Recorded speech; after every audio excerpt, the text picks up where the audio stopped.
Okay, kanina nabanggit ko yung tungkol sa well-being at sitwasyon ng mga tagabalat ng niyog na gamit ang mano-mano. Ito naman sa harapan ko ang isang machine na pwede kong irekomenda dahil ito ay personal kong gamit para makatulong sa mismong manggagawa at mismong may-ari ng niyugan o negosyante. Kabuuan, makatulong din sa industriya ng niyog dito sa Pilipinas. Siguro sa mga nagkaka-interes kung paano malalaman ang pagkakaiba ng traditional na pagbabalat at kung gagamit ng makina. Meron akong kaunting gagawin. Ipakita ko lang sa inyo ang advantage ng sa presyong magagastos at sa labor condition ng tagabalat. Sa mano-mano, traditionally ay gumagastos ang namumuhunan ng 50 sentimos kada piraso.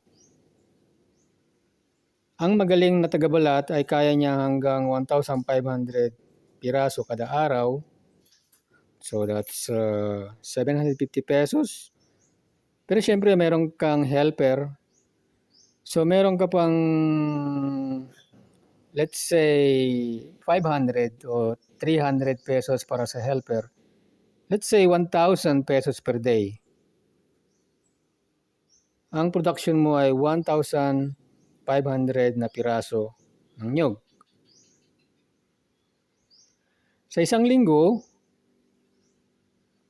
ang 750 na gastusin sa araw-araw or 1,000 kung 5 days, ay meron kang 5,000 pesos per week kung 5 days na gagastusin. At ang kaya mong balatan ng isang tao sa isang linggo ay aabot siya ng mga 7,500 na niyog. So ikumpara natin ang 7,500 na niyog per person per week.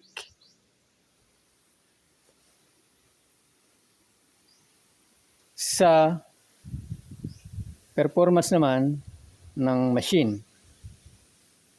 Itong machine ay kaya nito magbalat ng 7,500 to 10,000 na piraso ng niyog kada araw.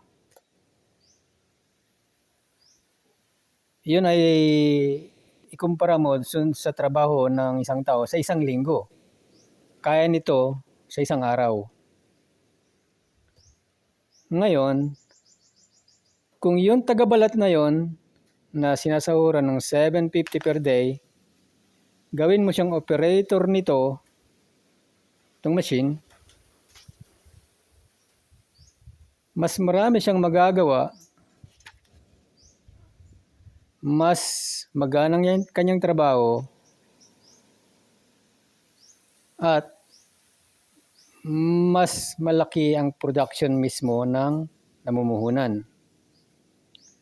Sa halip na 1,500 per day, kaya mo nang magbalat ngayon ng up to 10,000 per day. Magaan para sa tagabalat ang mag-operate ng machine dahil meron lang siyang assistant na taga-buhat, taga-abot. Siya ay halos nakatayo lang at nilalagay lang dito ang trabaho. Physically, malaki ang advantage ng paggamit ng machine. At sa income, mas malaki ang profit din ng namumuhunan. At sa turnover ng business, malaki ang may deliver nito per week, per month, kumpara sa traditional na pagbabalat ng nyog.